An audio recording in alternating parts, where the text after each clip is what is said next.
consistency and perseverance and making it work around your lifestyle. Hey guys, welcome back to another YouTube video. So if you're new here, I'm Hattie, and if you're a returning subscriber, welcome back. Before we get into the video, please don't forget to like and subscribe if you like this content. And without further ado, let's get rolling, because I am so excited to be filming. I get so many questions on where to start with nutrition. So this video is going to help simplify things. That's what we need. The first thing that you need to change is your mindset. The first step to a successful mindset with food is seeing food as nutritious versus non-nutritious food, or healthy food versus soul food. And we need soul food in our life. There is this stigma around good and bad food, or healthy food and junk food. Around here, we don't use those terms. This is all based around the 80-20 rule. There is no restriction around here. You'd be surprised at how you can reach your goals whilst still eating all of the food that you love. Some sacrifices might need to be made when it comes to reducing, some soul foods if you're maybe consuming them a little bit too often. It's all about consistency and perseverance and making it work around your lifestyle. You shouldn't have to restrict for 8 weeks, 6 weeks, 12 weeks. No. We don't do that, okay? This is a lifestyle and we are maintaining this. Okay, so let's talk about macronutrients. So carbohydrates, fats, and proteins make up your macronutrients. So the one macro that a lot of people struggle with is protein. And having enough protein within your diet can be quite challenging, purely because fats and carbohydrates are so accessible. Protein is essential. It's an essential part of the human diet, and you need to be consuming it whether you're exercising or not. When you are exercising, it is ideal to consume it within the 30-minute to 2-hour window post exercise session, because in our exercise session we are breaking down muscle tissue, and protein is just helping to build and maintain that muscle tissue. Now, an easy way for you to increase your proteins is I always recommend to clients to consume protein in each meal, and especially start your day with a good source of protein. So in the morning I'll have YoPro yogurt or Chobani. They're really high in protein. They're like 15 to 17 grams of protein per serve. Protein powders are really good. Like, I know that you can pay a decent amount on protein powders, but they're so accessible and they're so convenient. If you're on the go and you have a busy lifestyle, you can literally have a protein shake as a snack. And the good thing about protein is it's also very satiating, so it'll keep you fuller for longer. A lot of people go for protein bars, but they're not whole foods, and there's a lot of additives and preservatives in protein bars which can actually impact your gut. But protein powders, again, are just awesome because they've got all the amino acids that you need.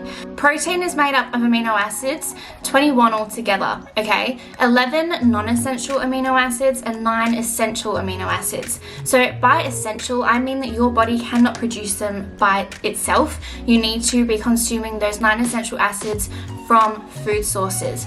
The other 11 the body can produce by themselves, and this is why protein powders are really ideal, because they contain all the amino acids that you need. Okay, let's get on to fats. Fats have a bad rap because people think that if you eat fat, you will get fat, but it is not like that. Highly processed foods have high fat content, but they're also really high carb content a lot of the time as well.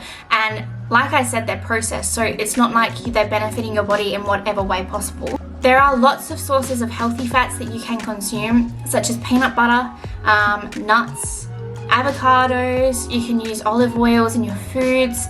And even fish contains a lot of fish oils that you need, and that's really great for your brain health and cognitive function. But fats also are important in our dietary needs, as they help to carry certain vitamins through the body, such as vitamin A, vitamin D, vitamin E, and vitamin K.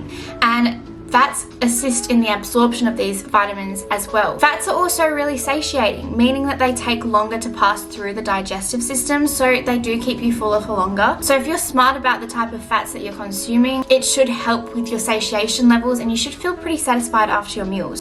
Finally, carbohydrates.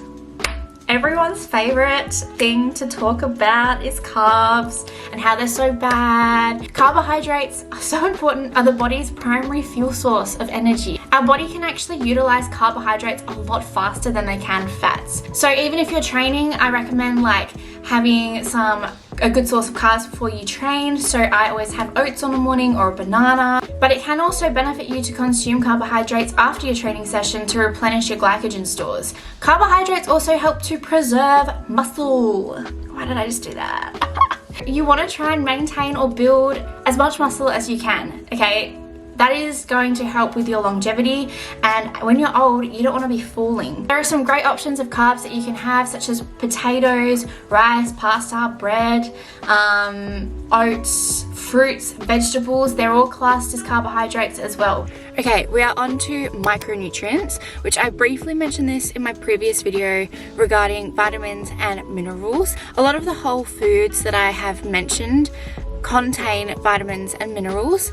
Obviously there's a lot more foods that contain vitamins and minerals as well, but this is why it's important to have variety when it comes to food. The amount of vitamins and minerals that you can be getting from an array of different foods rather than just sticking to the same foods. You want to have 5 serves of veggies a day and 2 serves of fruit. Like I mentioned in my previous video, 1 serve of veg is 75 grams, so you need to have a total of 375 grams of veggies in a day. Fruits, 1 serve of fruit is classed as 150 grams, meaning that you need 300 grams of fruit a day. I want to quickly mention something that is highly neglected, and that is fiber. So fiber is a source of carbohydrates that promotes digestive health. Digestion commences in the mouth and works its way out to a waste product. And we talk about this on this channel, so if you don't like it, that's okay. And to be honest, like, if you're not going to the toilet regularly, it's probably a good sign you need to increase your fiber intake. So for women, we need about 25 grams a day of fiber, and for men it's around 38 grams. So fiber basically promotes bowel health, and we need to have a really healthy bowel because that dictates whether we absorb nutrients sufficiently or not. Good sources of fiber are, there's a lot in your fruits and veggies, your green veggies, apples, oranges. Psyllium husk is a really great thing that you can add to your smoothies, but you need to do that in smaller doses. Having too much too soon can create a little bit of GI discomfort. So that is something that I just wanted to pop in here, is fiber is extremely important. Okay, well that is concluding this video. Please keep a lookout for the next few weeks because I'm coming out with videos on carbs, fats and proteins. But if you like this content, please give it a thumbs up and subscribe to my channel because it really supports me, and I'm posting once a week. But other than that, I'll see you guys in my next video.